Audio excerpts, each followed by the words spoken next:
James. We're recording this, so for everyone out there, we're recording this on Wednesday. James, it is football eve. Tomorrow, specifically today, really, we will have football, Chiefs and Texans. There's even a college game I'd like to watch, UAB Miami.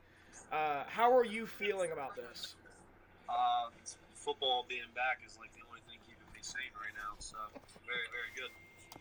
Very good. Yeah, as knock on wood, hopefully COVID stays out of football this year. Hopefully we don't have to cancel the season or suspend the season like all the other professional leagues had to do. College basketball ended up being canceled. So let's get right to it. First of all, we're going to have some headlines, mostly NFL stuff right now. So yesterday, I believe, on Tuesday, Cardinals and DeAndre Hopkins agreed to a 2-year, $54.5 million deal, $42.5 million guaranteed. Just off the guaranteed alone, I would have said, that's fair. Okay, fine, whatever. But we're talking almost quarterback money here, James. Yeah. It's like I think it's $27.25 million a year. That's quarterback money. That's pretty good quarterback money. But I always look at a lot of these things the same way. I always say when you're inarguably top 3 at your position, you kind of just you're going to get the highest number at your position when it's your turn. It's just how it goes. Right. Next time Michael Thomas is up or somebody of that ilk is up, they're going to get $28 million. That's just how it goes. Now we can sit here and have an argument on whether you think they're worth that much of the cap space, which I'd probably lean towards no, but to be fair, and I thought about this too. To be fair, not next year, but the year after, the cap is supposed to take a big increase. They're getting more TV revenue coming in. TV contracts are being renewed, which will be more money. So I'm cautious right now. Notice you see all these with quarterbacks on their rookie deals. I mean, they can just afford it. That's why the Ravens keep just stacking their squad up right now. And you're like, where the hell did they get all this money? And so they're gonna try to be a playoff team while Kyler Murray's still cheap. And I was shocked. It's just a 2-year deal. I mean, I know Kyler Murray's still under contract for technically, at least 2 more years after this one. He'll likely get a 5th-year option. They're going to sign him before his 5th-year option, and I think that's what they're saying is at the end of this 2 years, we're going to have to release D-Hop because we're going to sign Kyler Murray long-term. I think they already sort of have that in the books. I mean, unless he shows that he can't stay healthy the next couple seasons, which I don't see. He's sort of like a Russell Wilson, even though he's small. He really avoids hits very well. Yeah. I think that's exactly what they're doing. Say, we don't have to pay Kyler for 2 years. Let's just unload all our money on really good skill players and see if we can, to make a playoff run. Which honestly, dude, depending on how big of a leap Kyler Murray makes, I think they have a shot. They're just probably the toughest division. Yeah, we'll get into that in a bit. Second up, more extension talk. Rams and Jalen Ramsey, which, by the way, if the team's name is in the player's last name, Rams and Ramsey, I feel like you got to extend them. Man. But, so he agreed. We all knew. What's that? We all knew. Right. We all knew he was getting paid as he got traded. And then, I have a very similar sort of take that I have to D-Hop. I mean, there's a lot of positions where it's really hard to get like a concrete top 3, top 4, top 5. But like I can tell you right now, D-Hop and Jalen Ramsey are easily top 2 or 3 at their position, inarguably. So you get paid. I mean, they're both moving into premium positions. You could argue wide receiver, 10, 15 years ago was more of a, icing, not cake. But I think that they're in this passing league or, moving into a much more important position. I don't think they're like running back-esque anymore. And then, you can make an argument that having a shutdown corner is that's a position. Quarterback and pass rusher. Quarterback, an offensive lineman, really any defensive lineman in a corner, maybe even a safety, I wouldn't hesitate to pay. Because those are the most valuable positions right now. I don't care what stat you throw at me. Those are the most valuable. Exactly. If you get a game changer at those positions, your team can go from nothing to a contender real fast. But so the details of his deal were 5-year, $105 million, $71.2 guaranteed. James, I don't know if you remember this. A few years ago, we talked about who could be the next highest paid defensive player. And I think we both said it could be Jalen Ramsey. This was after his, I think, 2nd year in the league after the Jags made the AFC Championship. And here he is. I don't think he's the highest paid defensive player. But they didn't hesitate to give him. I think that number's what, close to $21 million. Yeah. He's getting paid. I think it's 21 and a half, maybe. I have no issue with this. Like, this is a fair deal, I think. Yeah, dude, I mean, not to sound like a broken record, dude, but, you know, you're an elite player and it's your turn to get paid, dude. You're going to break the record. It's going to do that forever. It's just how it's going to go. I couldn't agree more with that. Yannick Ngakoue, Jacksonville defensive end, gets traded to the Vikings for, I know for sure it was a second-round pick, maybe even a fifth. I was surprised the Jags didn't get more in return. I really thought he was going to be more of a first-round pick. They really messed up their leverage. They should have got rid of him back when he first started complaining. Before people thought, okay, first of all, he might be a head case, but then second of all, it was like we're like 2.5 weeks to the season, and he said, "I'm not playing for your team." So it's like they lost all their leverage. They had to get rid of him, or they were going to get nothing for him, and they didn't get rid of him at the right time. So. And I know, but even then, I know that Chicago traded 2 firsts for Khalil Mack. I'm not saying he's anywhere near on Khalil Mack's level, but that's still interesting, though. And he was traded, same thing, like honestly, a week before the season started. I honestly think that Yannick and the Jaguars did not do that well with what they did. I think the person who made out of the 3 people involved in that were the Vikings. They got a premier speed rusher for basically chips. I mean, if you can get a fucking, you know, top 15 DN for less than a first-round pick, I mean, you're absolutely. So they had him replace an older player in Everson Griffin. So they made out like rats. What's his name took a huge pay cut to go to a team who's never won a Super Bowl in a not fantastic area of the country, in my opinion. I mean, I'm sure Minnesota's cool, but if I'm a millionaire, I don't want to live there. I want to live somewhere cool. Like, doesn't have to be warm, but like, I don't want to live in freaking Canada if I'm making might as well be Canada a year. So I don't really know what he was. I guess he didn't have a choice. It's a trade. I mean, he kind of had to go where they sent him, but I don't think he made out well. He ended up taking a pay cut to go to a team who I think has a good roster. He did take a pay cut, didn't he? He was supposed to make like $6 million pay cut. Really?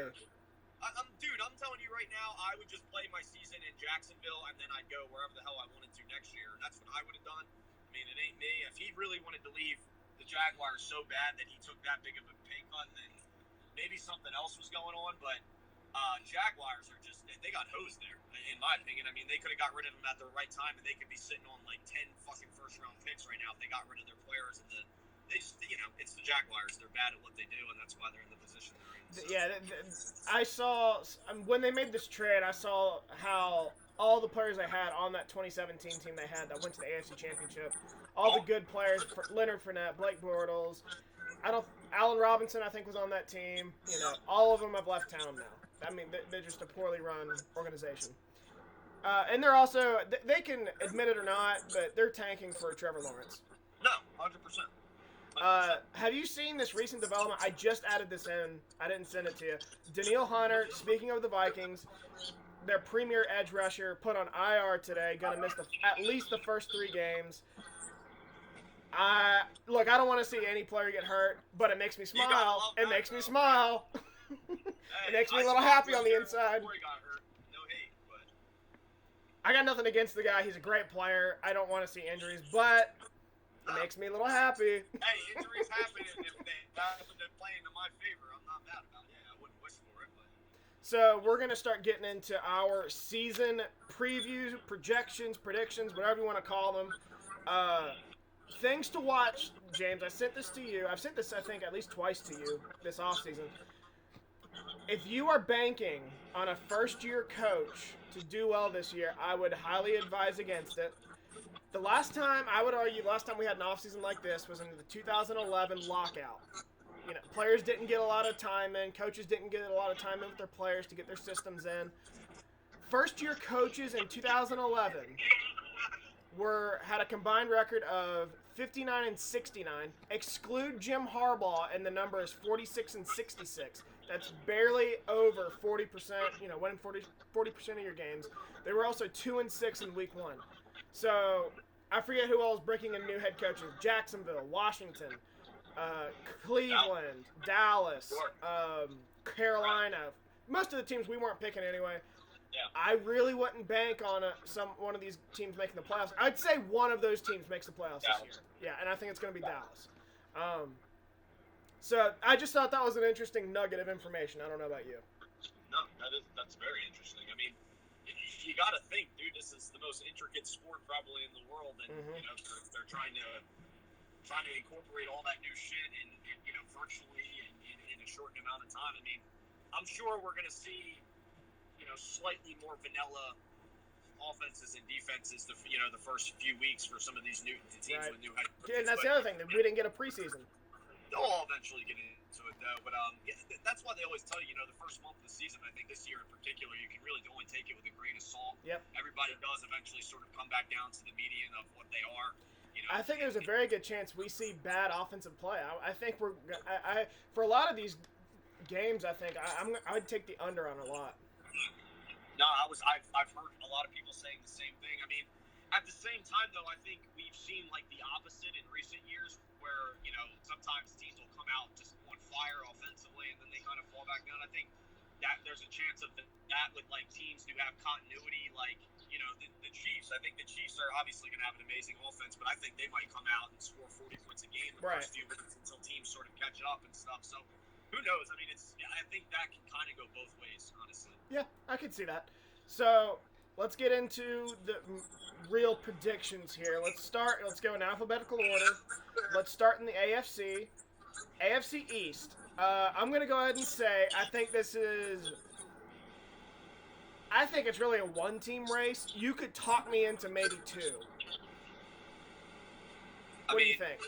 I agree. I mean, you could always sit there and go, dude, it's the Patriots. They could pull 10 games out of their asshole, and I would believe you. But I mean, like you said, it's a one-team race. There's only one good roster in that whole division right now, and it's actually probably an underrated roster, to be honest with you. They have some players on Buffalo right now, especially on the defensive side of the ball. Yeah. I would say even the offensive side of the ball now. Yep. I mean, they have that was a team I remember a couple of years ago. They lost like 3 starters on the offensive line, and I thought it was going to be trouble, and then they revamped it in a year. They signed some quality free agents. They've made some draft picks. Signed even more, I thought, quality free agent offensive linemen to give it some depth. Buffalo's a real team, I think. And Josh Allen's going to have to step up, though. Pro Josh Allen podcast. I'm a pro Josh Allen man myself. But I agree. I think this is a one-team race in the division with Buffalo. And honestly, the second team, you're going to be surprised. Yes. I don't think it's the Patriots. I think it's the Miami Dolphins. Miami Dolphins? Hear me out. This is all depending on if Tua is any good or not. They're not going to do anything with Ryan Fitzpatrick. No, I agree. If Tua goes out there and slings it, I think they got a chance. They got a pretty good... They signed some decent pass rushers where they have a lot of depth. Like, not even just great pass rushers, just some decent guys that have kind of been journeymen that are pretty good. They signed Byron Jones in the back end to pair with Xavier Howard, 2 very good corners. Calvin Noy at linebacker. I think they're going to have a very underrated defense. Brian Flores, I thought, impressed last year despite going 5-11. That was a roster I thought like maybe 1-15, like when they started trading people. So I'm just saying, keep an eye on the Dolphins. Okay, fair. But I've always said that about the Dolphins, and they always let me down. So I'm gonna assume you're gonna take the Bills. Yes. Bills. All right. Reason why I don't think we said when Cam Newton signed with New England, that was a playoff team. However, I should mention with all the recent players, or I should say players recently opting out, I'm not in on the Patriots anymore. I think that they're going to be like 7-9, 6-10, somewhere in that range. I think they'll go 500 with Cam. Yeah, probably that. And then the Jets ain't going to do anything. This is a team, they're going to strip it down in the offseason. They need a new coach, man. They don't have a coach. Yeah.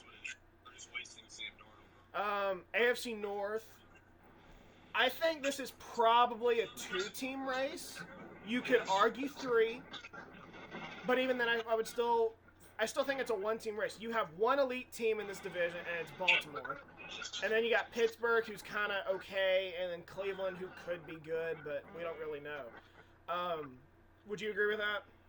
I think you're underrating Pittsburgh a little bit. I wouldn't say they're elite, but I think they have that elite potential as long as Big Ben comes back. We've said that for years with Pittsburgh.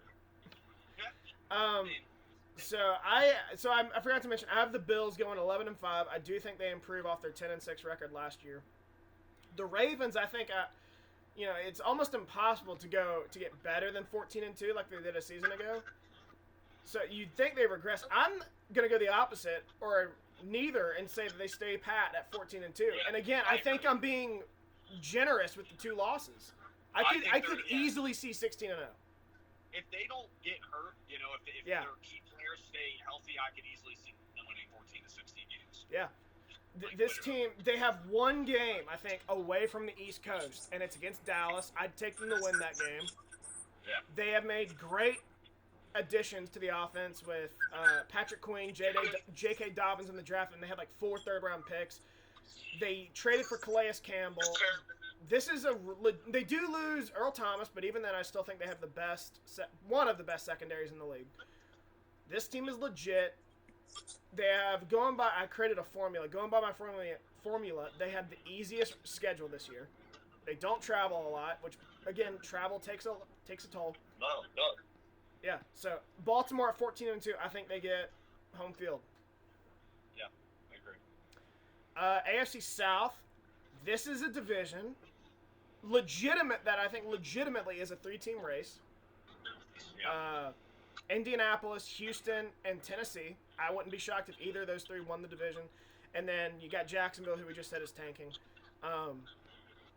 I'm going to go Indianapolis. This was my pick last year before Andrew Luck retired unexpectedly. I thought they got a lot better in the offseason. They added Jonathan Taylor and Michael Pittman Jr. to their offense. They already had a great offensive line. They added Phillip Rivers. And one move that I totally forgot about until this week, they traded for DeForest Buckner on the defensive line. This is going to be a really good team. I respect Frank Reich a lot. I don't think this is going to be a great team, but 10-6 somewhere in there. 10-6, 11-5, maybe 9-7. I don't disagree. I agree that it is probably a 3-team race, but I actually think I'm going to go Tennessee. Ooh. I think that first of all, I think Frank Reich might be a better X's and O's coach than Vrabel, but Vrabel's a motivator. I can tell you right now, players would rather play for Mike Vrabel. I agree. Frank Reich's actually like a really quiet, almost like a nerdy football guy. A former backup quarterback, has like that sort of temperament. I could definitely see the Colts winning it, but I'm going to go Tennessee. I think Derrick Henry could potentially win the rushing title again. I think Tannehill another year in that offense. He got paid. I think A.J. Brown's going to take another step forward. They just got Clowney. They have 2 good corners. I forget the second one, but Adoree Jackson's really good. They have a second good corner. They had, Kevin Byard at safety. They actually have a really, really good team. And I think the coaching might be ultimately what sort of puts them over the top there. So I'm actually going to go Tennessee.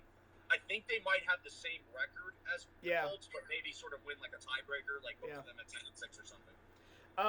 So I'm not as high on the Titans. I think you can only feed Derrick Henry so much and expect to win. I don't think that's a philosophy that's going to stick. I think this team honestly has reached its ceiling the way it's structured right now at about 9-7. But I should say, I also don't like that they traded away Jurrell Casey in the offseason. I think he's a really good player. That hurts. But they do have some players that I like. They do have a really good offensive line, so I wouldn't be surprised at all. AFC West, this is a 1-team race. It's the Kansas City Chiefs. Even though I don't dislike Denver, I don't dislike the Chargers that much. Von Miller, though. But the Chiefs, exactly. I'm going to get to them in a second. The Chiefs, though, are far and away the better team than all of them. It's truly a 1-team race. I have them going 12-4. They were 12-4 last year. They didn't get a ton better in the offseason, so I don't think they'll really regress. But I do have questions about their defense. They lose Kendall Fuller. I worry about their corners.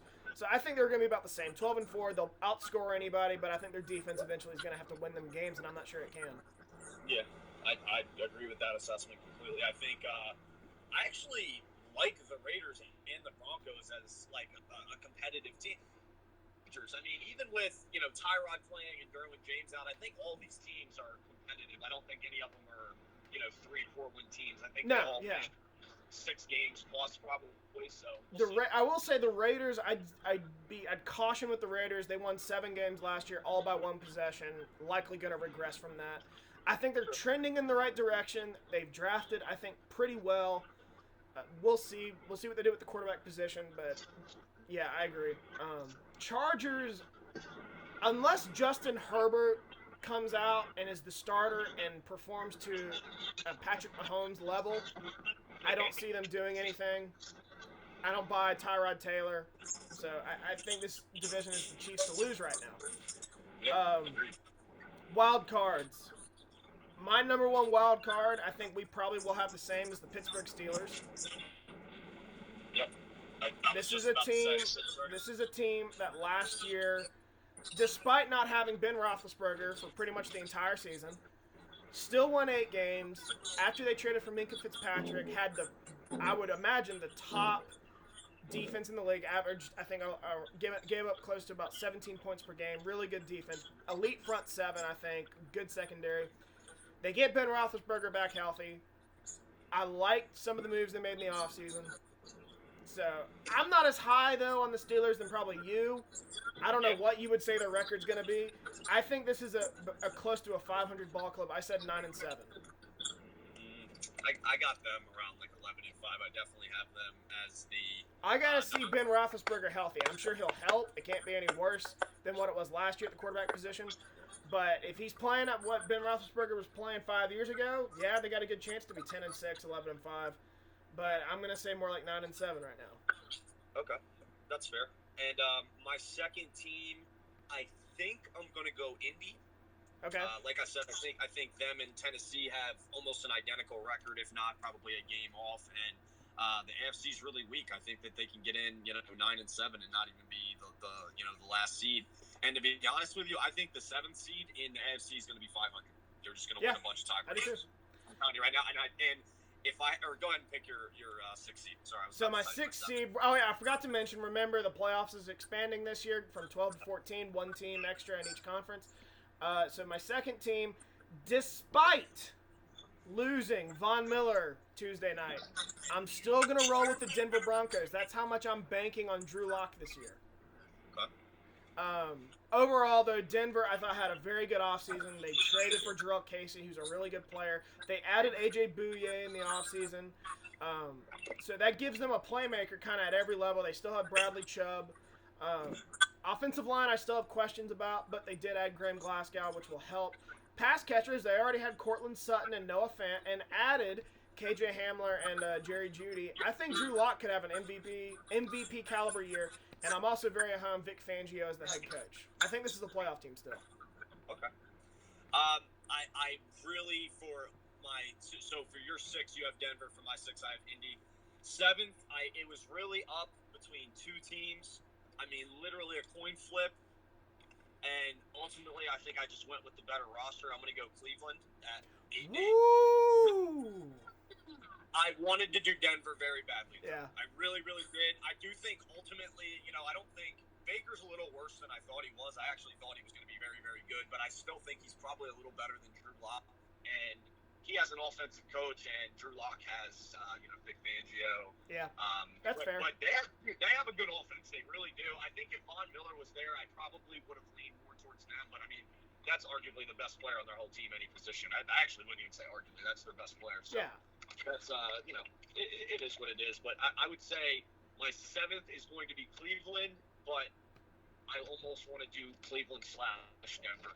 But I'll go Cleveland. I like the boldness of Cleveland. But I'm going to go back to what I said about first-year coaches. Kevin Stefanski, I like him, but he didn't get a full offseason in with his team. They've already had some bad injuries with Mac Wilson, I think, and Grant Delpit, and somebody else I can't remember. So I don't dislike the Browns. I think it might be challenging for them this year. I actually had them at 8-8 and just missing the playoffs. So I do think they're going to be about 500. So we do. So technically, we think they're. Yeah. We both think the same of them. I just think that it shakes out so they get into the 7th spot and you don't. So we technically agree. It literally came down. It was 2 teams at 8-8 for me, or maybe 3 teams, but they had the same record in the conference at like 7-5 or whatever, and came down to a head-to-head. tiebreaker. So my last team, who does play Cleveland this year, is, and I everyone is doubting them. Everyone is doubting them. I still believe in them because of the quarterback, and that's Deshaun Watson and the Houston Texans. You got a top 5 quarterback. It's hard to keep that out of the postseason. I think they're going to be about 500. I just hate their roster this year, man, and I hate Bill O'Brien. I mean, obviously. So, to be fair with Bill O'Brien, he's really not a horrible coach. He's a horrible GM. He's not that horrible of a coach.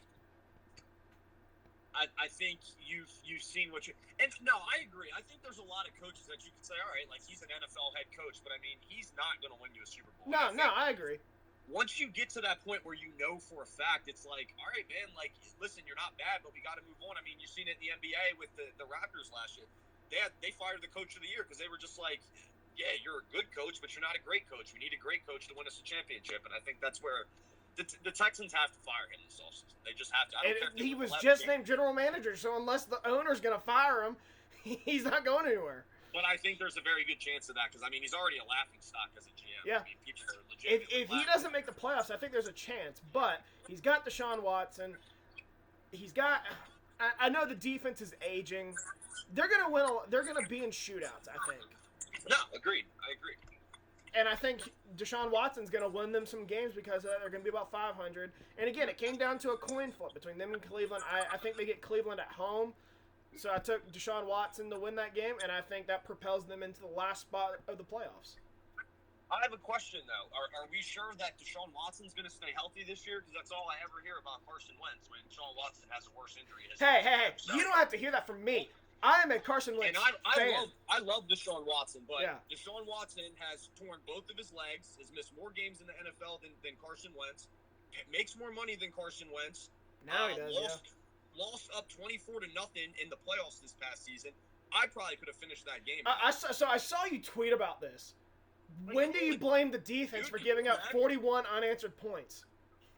Dude, they barely scored again, though. I know. I'm not excusing that part. I think that's obviously much more on Bill O'Brien. That's why I said he's a terrible coach. You should never lose a game that much. You can play conservative, smart football and win that game every single time. And the thing is, it's like, dude, if they're scoring a touchdown every other drive, the Chiefs are, it's like, dude, then you need to start – they didn't throw. They were running the ball all the time, trying to run the clock out, and they just got absolutely smoked off field. I will say this, 24 points, maybe not in the playoffs, but 24 points is good enough to win you games in the NFL. Yeah. I would argue he did his job, and they ended up scoring 31. Granted, it was garbage time, so that's why I said 24. But 24 points, I'd argue Deshaun Watson did his job. I agree. And, dude, I don't want to make it sound like I'm talking about the shit. Deshaun Watson is like one of my probably 5 or 6 favorite players in the whole league. I love it. I just hear people constantly shit on Carson Wentz for the same shit. I agree. All the time. I agree. So, NFC now. We get into our conference. Alphabetical order, NFC East. I have a feeling we're going to have a difference of opinion. No. No? Really? If you don't pick Dallas to win that division, I don't think you're very intelligent. All right, so I am picking Dallas. I went against every fiber of my being to do it. But Philly's banged up. I do think they're going to get off to a slow start this season like they've done the last 2 years. Dallas is the healthier team. The one thing with Dallas, they had a lot of roster turnover in the offseason, I'll say that. But they still got some good players, I think. Yeah. And the one thing, I'm not sure Mike McCarthy is going to help them so much in the win-loss column that much. Like, I don't think they're going to go from 8-8 to, 12-4. Where I think he's going to help a lot, and we've mentioned this, is situational football. Dallas has lost a lot of games in recent years because of situational football. And Mike McCarthy, say what you want about him, he's a good coach. He's won a Super Bowl. I think he will tighten up the Cowboys in those areas where they're not losing those close games, and they actually win some. And so, therefore, it will help their win-loss record, but I think we'll sit back and be like, this team's really not improved much.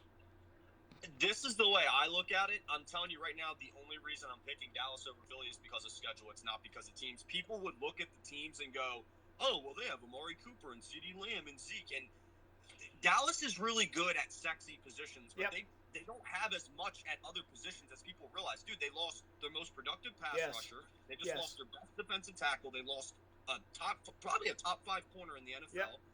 And their defense is going to be bad. They're going to have. And they lost a starting safety in Jeff Heath, I'm pretty sure. Yes. I'm going to sit here, and I know we've said this a million times. Their defense got worse, and they already had the number 1 offense. So it's like they're not going to have the super number 1 offense. They already had a good offense. They're going to be really good there again, and their defense is going to be average, and that's why they're going to win a lot of games, probably go 10-6, 11. That's what I had 10-6. Because of talent, but they're not going to beat 3 good teams in a row with that defense. Because they're not the Chiefs. So that's all it is. And another thing with Dallas, I don't think their offensive line is as good as it used to be. La'el Collins is out. Travis Frederick is hurt. Retired. Tyron Smith apparently is hurt. Yeah, this O-line's really not that good anymore. Yeah. Or I shouldn't say that. It's still good. It's not elite like it used to be. Yeah, exactly. Still very good, but I agree. It's not the dominating force. Listen, Dallas is going to be good because they're probably going to score 30-something points a game, but I'm telling you, they are – dude, I've seen at least 3 lists that have Dak Prescott as a top 5 quarterback, and I've seen at least 5 power rankings that have Dallas at like 5, 6, or 7. I saw ESPN put that shit out yesterday. It had Dallas at 5. I was like, what are you smoking? Ahead of dude, I've seen quarterback rankings that have Dak Prescott ahead of – Look, I don't Aaron care – Rodgers. I don't care what kind of offseason Green Bay had, because they had Green Bay at like 14. I don't care what kind of offseason you had. If Green Bay and Dallas played tomorrow, I'd take Green Bay to win that game going away. I would too. Dude, it is what it is. Dallas is always going to get – dude, I only work with 2 people. One of them's a diehard Dallas fan. He swears to God on his life that they're going to win the Super Bowl every year. No. It's amazing. And I kept telling him, I was like, dude, like, you guys are going to be good, not great. Again, for the – like I said, they'll be better in terms of wins, I think. But at the end of the day, we'll look at this team, I think, and they're really not much improved. They're just better situationally. Yes, and I'm telling you right now, and you can say this about a lot of teams, and I'm sorry to spend so much time on Dallas. Right. They lose 1 of 4 players, they're a 500 team. They lose D-Law, Dak, Zeke, or Tyron Smith. Any longer than like a month or 2, they're done. Yeah, they're done. I'm telling you right now, they're done. So now we get to my division, NFC North. I think we're going to have the same here. I already texted you when that doesn't sound like it. It doesn't look like it now. I've been leaning. All right. I don't know. So I texted you when Yannick Ngakoue was traded to Minnesota. I said, does this make Minnesota the front runner in the NFC North? You said no. Sounds like you have since changed your pick, unless it's another team coming out of nowhere. I'm very on the fence. I haven't changed my pick. I'm still going to go Green Bay here. But I'm going to tell you right now, the only and it's kind of a big reason, but the only reason I'm going to go Green Bay is because they lost Diggs, is because the Vikings lost Diggs, and I think that Thielen isn't going to, be a 1,600-yard, 10-touchdown receiver without Diggs on the other side. So I think their offense might stagnate a little bit, but I know they really improved their offensive line.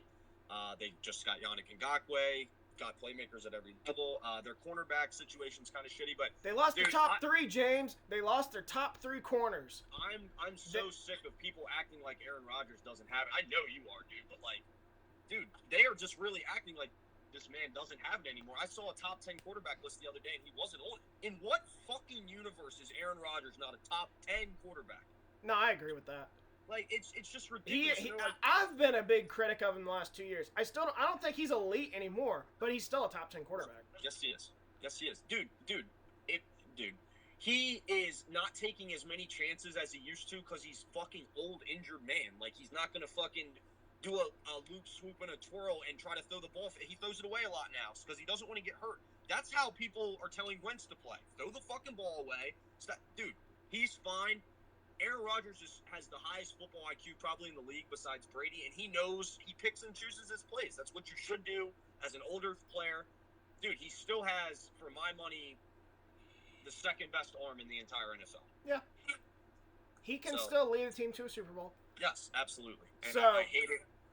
You've had your turn to speak. I'm going to have my turn to speak now. Yeah, go ahead.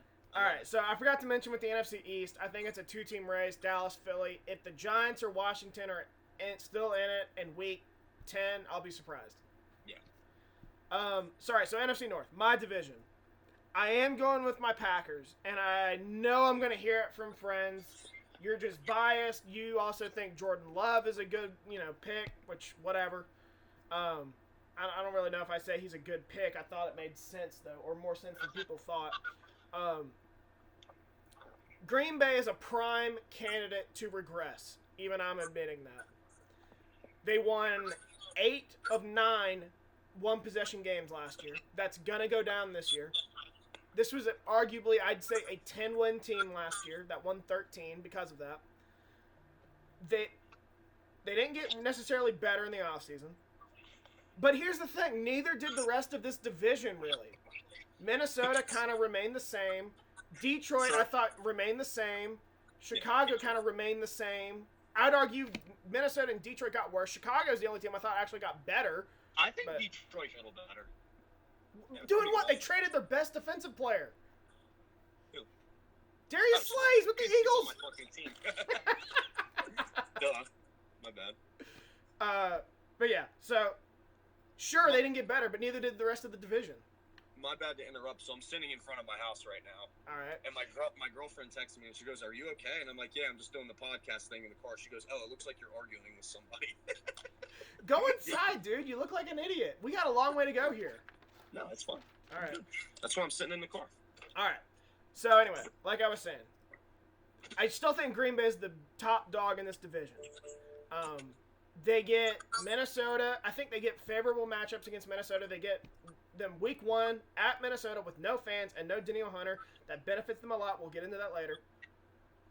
But I still think this is the top dog. They check all the boxes. They have the quarterback, the O-line, the pass rush, secondary, and I would say head coach and Matt LaFleur. Yep. See, you're saying they're going to regress, and I agree. And win-loss they will. I'm still not sure. I actually think they're going to take a step forward as a team you would actually be afraid of in the playoffs. With all due respect to the Packers, I don't think the Niners were not afraid of the Packers in that NFC Championship game. That's the last game people saw, and people think, oh, they're not any good. Clearly, no, dude. But we forget they played well against Dallas. They played well against all sorts of teams in the regular season. Yep. They don't match up at all with San Francisco. That's a matchup nightmare. And that's what it is. Yeah. And that's what football's about. I mean, you can have a better team technically and lose the matchup battle and lose the game.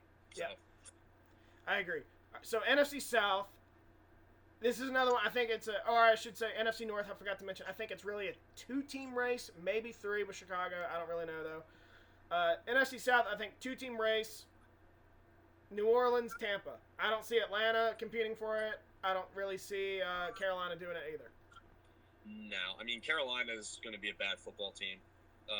To be honest with you, and I really, really. I will say this: I think Carolina will sneak up on a few teams this year. They'll be in games and sneak up on someone. I think they're going to hurt Christian McCaffrey, and then once he goes down for a few weeks, they're literally not going to be able to score a single fucking point. So that I really hope it doesn't happen, dude. But like Christian McCaffrey's like naturally like a 200-pound running back. Like he's touching the ball 400 times a year. Like he's going to get hurt. Like I really, really, really hope it doesn't happen. He's going to get hurt though. Yeah. Unfortunately. They're fighting. Sorry. So I think we're both gonna have the Saints here. Yeah. So this is another team. They check all the boxes: quarterback, O-line, pass rush, secondary, head coach. I will say this: I think they regress a smidge in terms of win-loss. They've won 13 games the last 2 years. Hard to maintain that kind of success. Even New England failed to do it on a consistent basis. I think they pull back a little bit to like 12-4, especially with Tampa Bay now in the division with Tom Brady. I forgot to mention Green Bay. I think I had 10-6. I think that feels about right. But New Orleans, I have 12-4, winning the division. I honestly think they go 13-3 again. I can see it. I think you can make a very, very, very good argument that they have the best roster in football. Ultimately, I think it's very similar to those Patriots teams the last few years that they're going to start very hot and be very good, but that arm's going to be tired by the end of the year. And I think Drew Brees is going to be huffing and puffing by like week 14, 15, and he already isn't pushing the ball downfield. That's happened the last 2 years with him. I obviously think teams already picked up on that, the fact that he's not throwing down the field anymore. But like, I think this year they're really going to hone in on it. They're going to put 11 people 7 yards off the line of scrimmage and just say, all right, you're going to run with Alvin Kamara, or you're going to throw it to Michael Thomas 3 yards from the line of scrimmage. We'll And you're see. gonna have- We'll see. They added Emmanuel Sanders. They got Jared Cook. We'll see how much good, But that how defense- good those players really are. That defense is actually very underrated. It That's going to is, be it a very is. good defense. So, NFC West. James, this could be the first time in my life I think the division could come down to 4 teams. dude, I'm going to tell you, that's the best division in football for my Yeah. money. I wouldn't be shocked at all if Arizona won this division because we're both very high on Kyler Murray. If they were all separate, like obviously they're going to beat up on each other, so I don't Yeah. think anyone in that division is going to go like 13-3. But I think in a vacuum, all those teams are at least 500 teams, if not 9-7. Yeah. I think the I Cardinals. had Arizona going, I think 6-10. Yeah. But it's 'cause they're gonna Only get beat because up. they're in this tough division. I don't think they're a 6-10 team, but no, I agree. I could easily see 3 playoff teams coming out Yeah. of this division. I think the Rams are going to be the best third place team in football hmm pretty easily. I think that they could be, if they're in the AFC South, they're the best team in that division. Yep. Um, Yeah, put Ultimately- either of these 4 teams in the NFC East. Probably, I'd take Sure. those 4 teams probably to win. I'm still going to go. I think the Niners are going to win that division at like 12-4, but Seahawks are maybe 11-5 right there. So I wrote this on my blog. I would be very cautious, and I actually do have the same too. I said 49ers, but I would be very cautious with the 49ers because I mentioned it in the last 15 years. Only one time in the last 15 years have both teams that appeared in a Super Bowl won their divisions the following year. Not made the playoffs the following year, just won their division. Only one time, that was in 2014. Seattle, Denver met in Super Bowl 48. Both won their divisions the next year. Only one time. So I would caution with San Francisco. But at the end of the day, San Francisco, top to bottom, is the best team in this division, and they have the best coach. I do think that they take a pretty sizable step back, though. Like from what? I don't think. I still think they win a lot of games, but I don't think they're like the juggernaut that they were last year, per se. So they won 13 last year. I said 12 this year. I think 12-4. Yeah, exactly. That's exactly what I think I'm looking at there. So wild card number 1, I have Tampa Bay with the first wild card at 11-5. You get Tom Brady. You've beefed up your O-line. You've beefed up your run game. This is a playoff team. I think they'll start out slow, and you got a great coach in Bruce Arians. I think they start slow. That's always the case with Tom Brady teams that happen in New England a lot. But I think they're going to be clicking as the year goes on. Agreed. Late in the That's year. what I think too. That's what I think too. And I think we probably both have them as the number 1 wild card in the NFC. Yep. What do You you talking think their about record is? Seahawks 11-5. No, I said Bucks. Sorry. Oh, Bucks 10-6. I think they might even go 9-7. I think a lot of teams are gonna overestimate them. You don't just put a bunch of good players on a football team and think they're going to be really good. That's just not how football works. They all have to. It has to be a cohesive unit. That's Yeah, why I said 11-5. It could be worse than that. It could be 10-6 or 9-7. I agree. But at the end of the day, man, it is going to be very, very hard to. I mean, Tom Brady actually has weapons for the first time in a while, and he just knows who's going to be open. He's going to walk into the line of scrimmage, look at the defense, and go, "Yeah, Chris Godwin's going to be wide open on a post here." You know what I mean? He's got 3 good tight ends, 2 good perimeter wide receivers.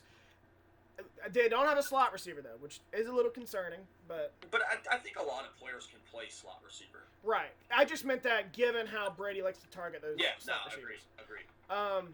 Number 2 wild card. I'll let you say. You said Seahawks was your top wild card? Yeah, and Tampa Bay is my 2. Okay. So, number 2 for me, I got the Philadelphia Eagles. Thank you. After all their injuries, I texted you and I said, I'm not sure I'm going to pick Philly to make the playoffs. And you said, and I quote, if you like Carson Wentz as much as you do, you'll pick them to make the playoffs. And I was like, damn it, you're right. I got to do it. They are banged up now, yes. Not very many guys that were on IR, so they will be coming back. And I think when they come back, they will start clicking, and it'll be like the last 2 years. They will start winning games when it matters. In November, December, I wrote it on my blog. Doug Peterson's record in November and December, I forget what it was Very now, but it's very good. Especially in December. They're always playing their best when it matters at the end of the year. So I think Philly's going to be fine. I have them going about 9-7. It could be better, though, if they can sneak some wins early while everyone's hurt. I think they go 9-7 as well, but I think they're going to lose head-to-head to the Vikings, and Vikings are going to be that last wild card spot. Oh, I see what you mean. Really? So you're see going with the their- Vikings. Yeah, unfortunately. So I didn't go with the Vikings because I hate them, but also because this team has had a lot of roster turnover. They've lost some good players on defense. Their top 3 corners, Linval Joseph, Everson Griffin. They did get Yannick Ngakoue, which kind I of evens forgot out. they lost Linval Joseph. What's that? I forgot they lost Linval Joseph. And they lost Stephon Diggs. They did, like I said, they did kind of even it out with bringing in some good rookies like Jeff Gladney and Justin Jefferson. But again, this is an offseason, this season, I really wouldn't bank on a lot of rookies performing all that well. They didn't get a lot of time. So if you're banking on rookies, I think you might have a rude awakening. They might not be all that good this year. But again, that's just my opinion. And the thing with Minnesota that's always an issue for me is their offensive line. It's not any good. It gave up 73 pressures to Green Bay in Week 16 last year. Green Bay matches up very well with them because of that. They run the ball. I think they're a good run-blocking offensive line, but not a good pass-blocking offensive line. So Yeah. I think I had the Vikings at like 8-8. I think 9-7 and missing the playoffs, but yeah, we disagree there. My third wild card, I do have the Seattle Seahawks. My similar argument to Houston Texans. You got an elite quarterback. I think Russell Wilson's the second best quarterback in the league. It's hard to not pick him to be in the playoffs. Agreed. This team, He's going to be there. Yeah, despite adding Jamal Adams, this team still has a lot of holes. Yeah. I don't trust their offensive line at all. I don't trust their defensive line at all. They have no pass rush whatsoever. Yep, I know. And I don't care how good your defense is. If you don't have a good pass rush, your secondary is going to – or I'm sorry. I don't care how good their secondary could be. Exactly. If you don't have a good pass rush, your secondary is going to struggle. And keep in mind, you had the Seahawks at 11-5, which they won last year.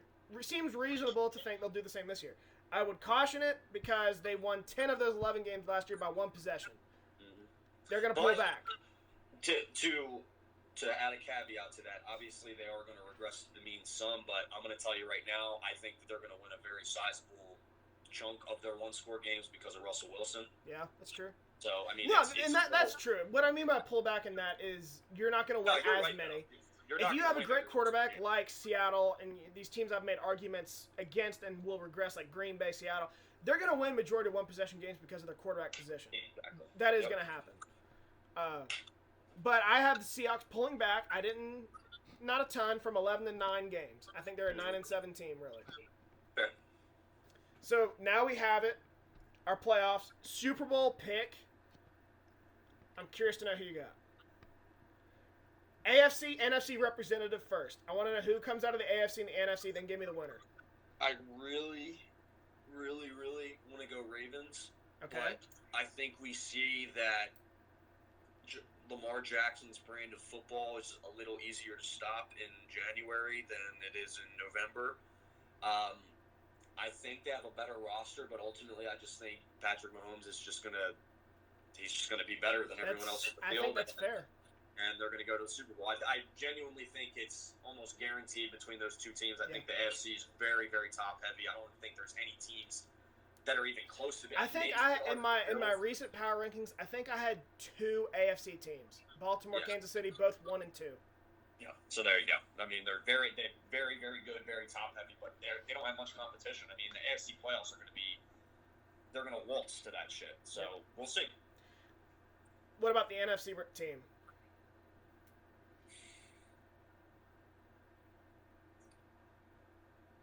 Don't go chalk and say the teams from last year.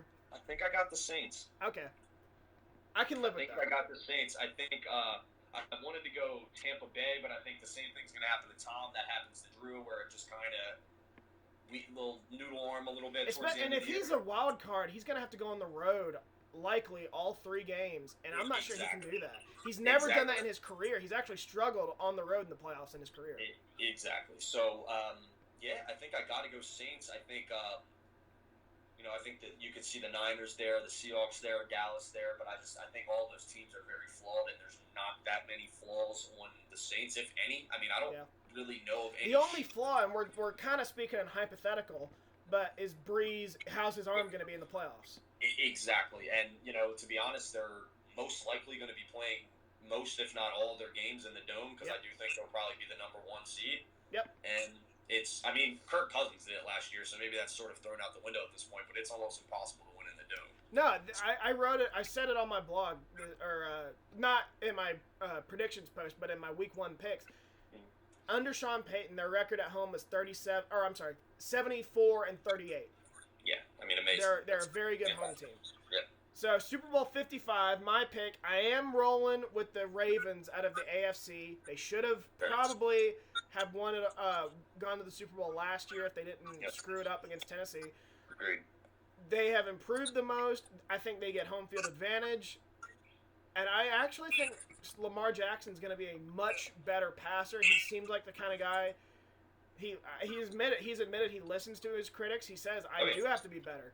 And I think he's tired of hearing, he didn't show up for the playoffs. He's 0-2 now in the playoffs and hasn't performed particularly well in either. So I do think he's going to show up this year. I actually picked him to win MVP again, and I don't like doing that. Yeah. Dude, if he ran for literally 1,500. I think he's going to have the MVP usually goes to best player on the best team. I think it's Baltimore. The best player is Lamar Jackson. And I think he's going to have a big year, so I don't see how it's not going to be him.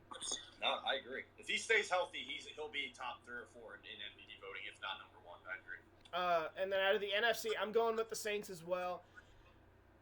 49ers, I don't know. I do think they're a little flawed in the back end of their defense. Jimmy Garoppolo has some shortcomings. They are well coached, though.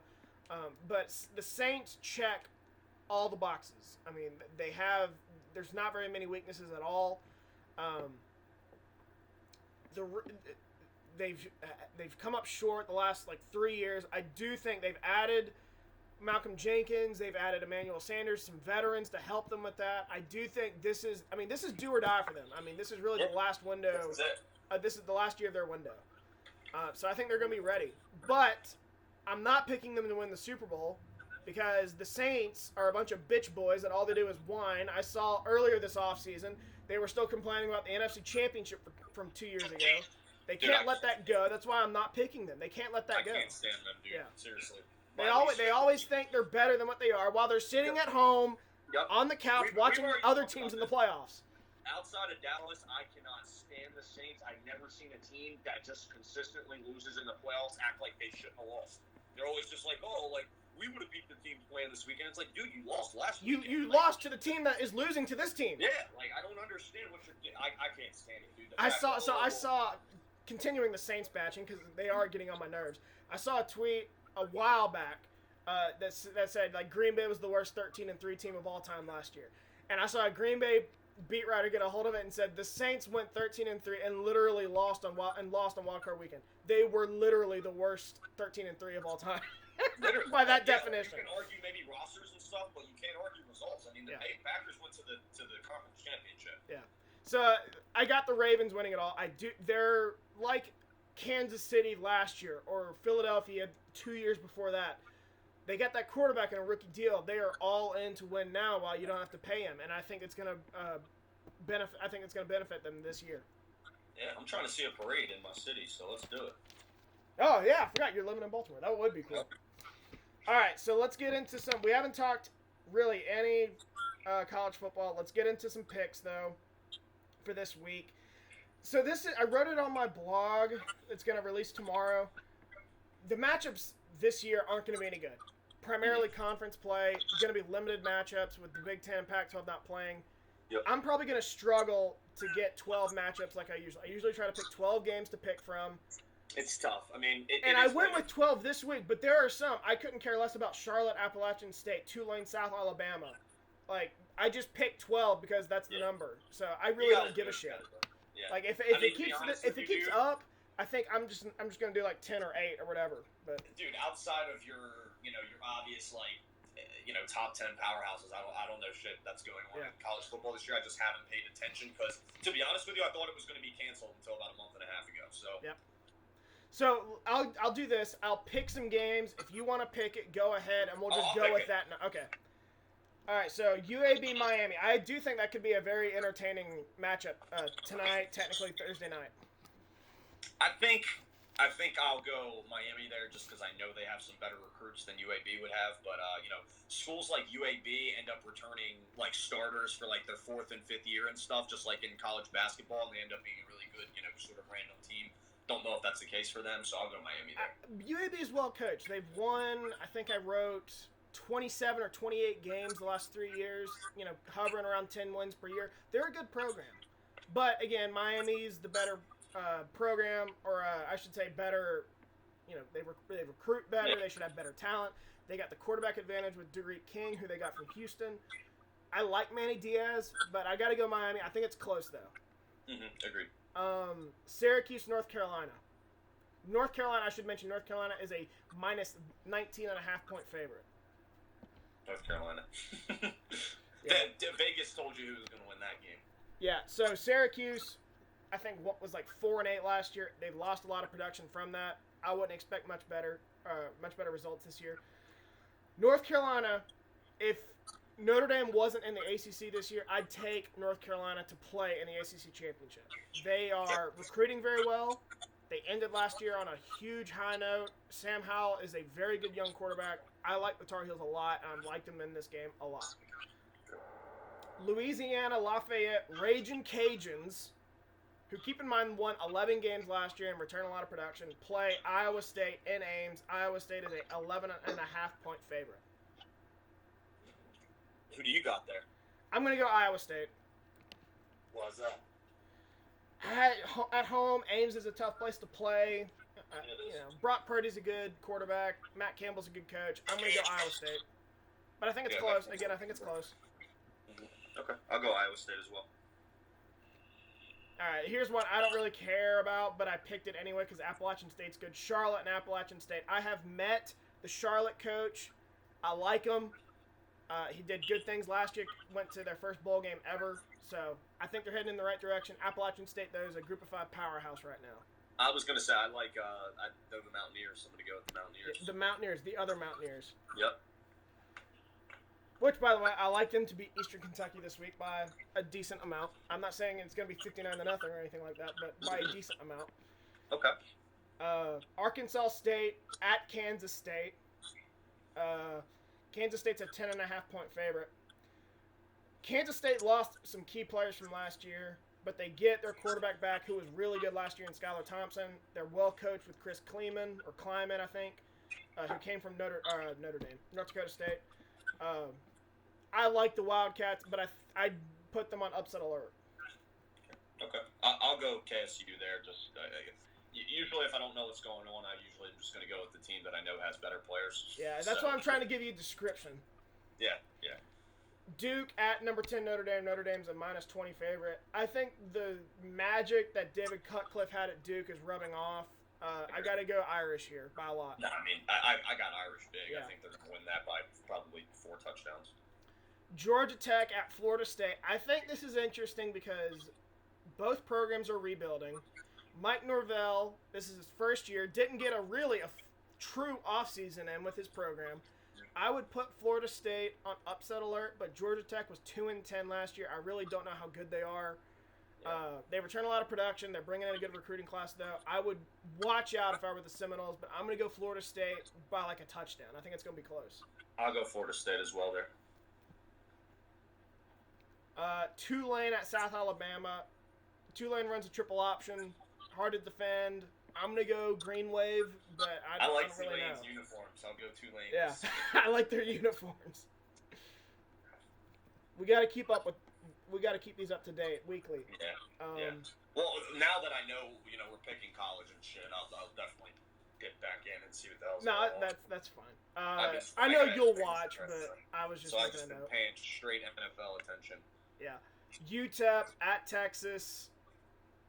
I got to go Longhorns. I'm not a big Longhorns guy, but I got to go Longhorns. Same, but down. Yeah, exactly. Horns down. Western Kentucky at Louisville. Western Kentucky, not a bad Group of 5 school, but Scott Satterfield's a really good coach. Louisville is minus 11.5.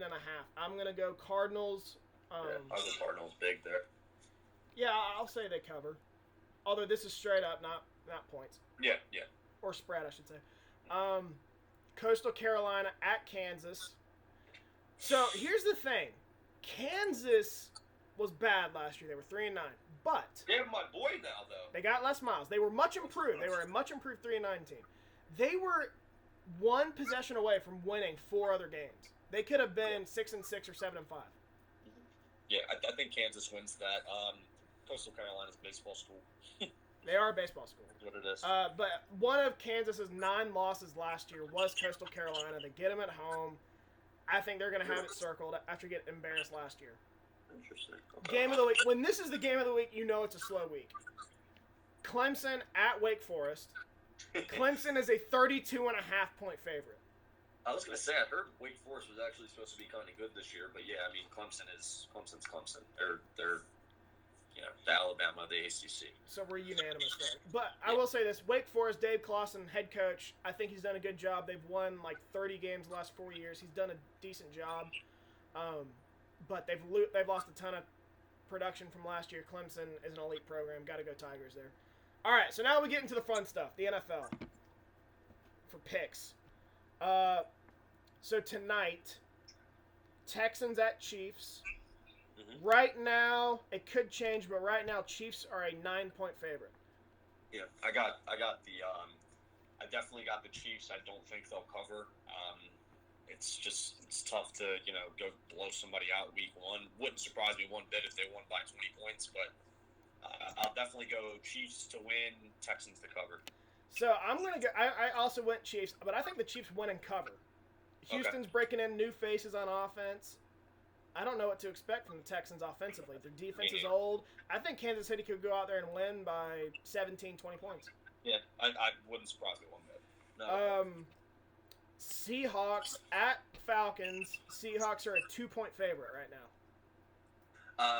I'll take Seahawks and Seahawks to cover. I think it's going to be very, very close because of some of the defensive concerns we discussed about Seahawks, and they're going cross country there. But I think ultimately Russell Wilson wins, maybe on like a field goal at the end, maybe literally wins by like 2. So I think they cover there.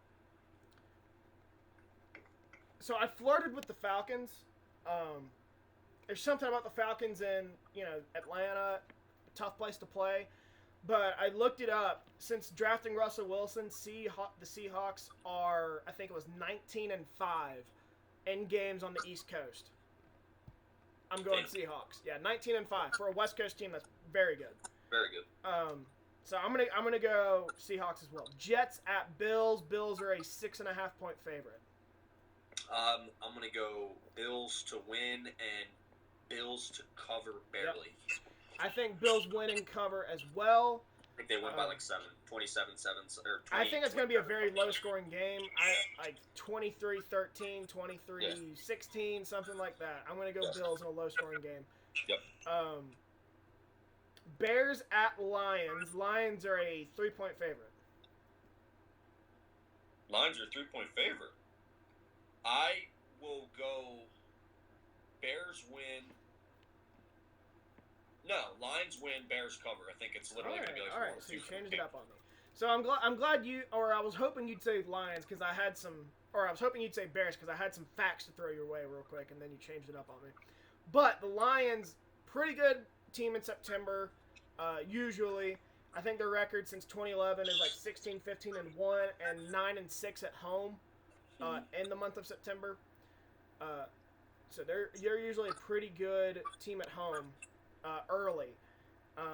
And I don't know what to expect from Mitch Trubisky. If he's 2018 Mitch, I think the Bears are going to win. But if he's last year Mitch, I think the Lions will win because Matt Stafford's the better quarterback. Yep. Agreed. All right, my game, Packers at Vikings. Vikings right now at 3-point favorite. That was before the Danielle Hunter injury. You go ahead. You said it, Vikings and who? Packers? In Minnesota. What's the spread? Vikings -3 right now. I think Packers win and cover. Yeah, me too. I don't know about cover, but I think they'll win by 3 or 4. I thought they matched up well in this game even before Danielle Hunter's injury. I have some numbers here. I got the stats, man. I got the stats. Hang on. Let me pull it up. So, last 4 games against the Vikings, Rodgers has a 65.9%. completion percentage, 4 touchdowns, 1 interception, passer rating of 90.2. Devontae Adams is even better. 33 receptions in the last 4 games, 355 yards, 2 touchdowns. Packers pass rush versus the Vikings last year, they had 10 sacks, over 70 pressures in Week 16. Minnesota doesn't have their top 3 cornerbacks from last year. Their top 3 corners likely going into this game, Mike Hughes, Holton Hill, Jeff Gladney, have a combined 46 snaps against Devontae Adams. Yeah. I'm going to go Packers. I think this matchup is favoring them here. Yeah. Especially without Danielle Hunter. Dolphins at the Patriots. Patriots are a 6.5 point favorite. I'll be honest, that's a little surprising to me. Yeah, I'm going to go Patriots win, Dolphins cover. You're going Patriots. Yep. I'm going to go in the other direction. This is when I get a little wacky. I'm going Dolphins to win this game. To win the game. Okay. Patriots, a lot of new faces. Cam Newton has had 2 months, only 2 months in this system, in a pandemic. Usually not a good sign, I'd imagine. New faces defensively. Miami just went into Foxborough last year and won in Foxborough in December. I think they're riding high. Okay. I'm going to go Dolphins. Fair. Don't feel good about it, but I'll go Dolphins. We Here's gotta your switch up game. here. Eagles at Washington. Eagles right now a 6-point favorite.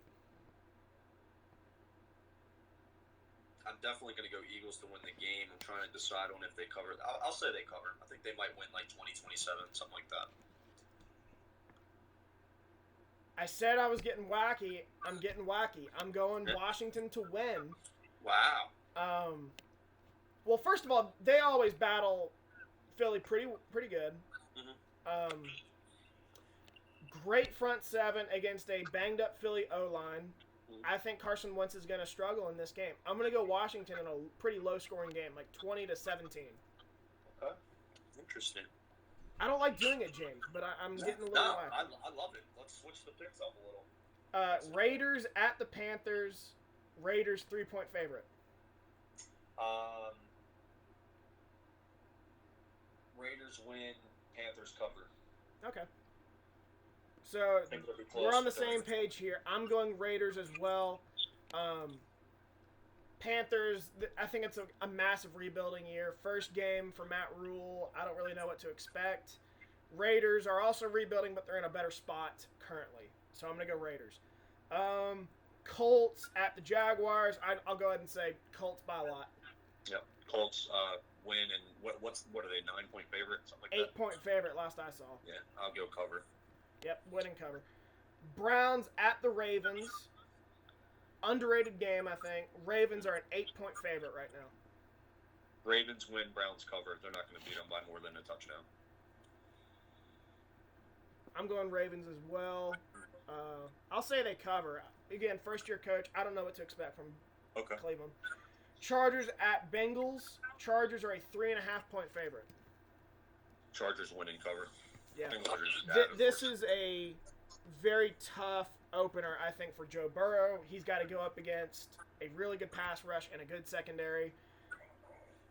Did you see the clip on Twitter of Joe Burrow running for his life in practice? Yep. I think that's going to happen this game. I think the Chargers are going to get after him.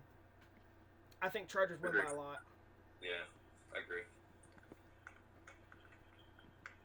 All right. Cardinals at 49ers. 49ers are a 7-point favorite. Niners win, Cardinals cover. I like that. I like It'll that. be close. I'm going 49ers as well. I'll agree. I can't remember what I put on my blog, but I'll agree that Cardinals cover. Cowboys at the Rams.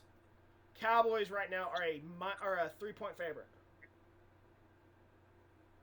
Cowboys win and cover. I think they win by 3. Wow. It'll be close, but I think ultimately that's like a perfect spread. I picked the Cowboys to win the division. I'm not picking them to win this game. Okay. I'm going Rams. Rams are 12-4 under Sean McVay at home since 2018. Interesting. Monday, Steelers and Giants. Steelers are a 6-point favorite.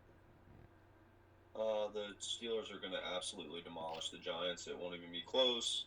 I'm going to say win and cover for the Steelers. Yeah, I'm going Steelers. Steelers winning cover as well, probably by like 10 or 12. Titans at the Broncos. This line was even since the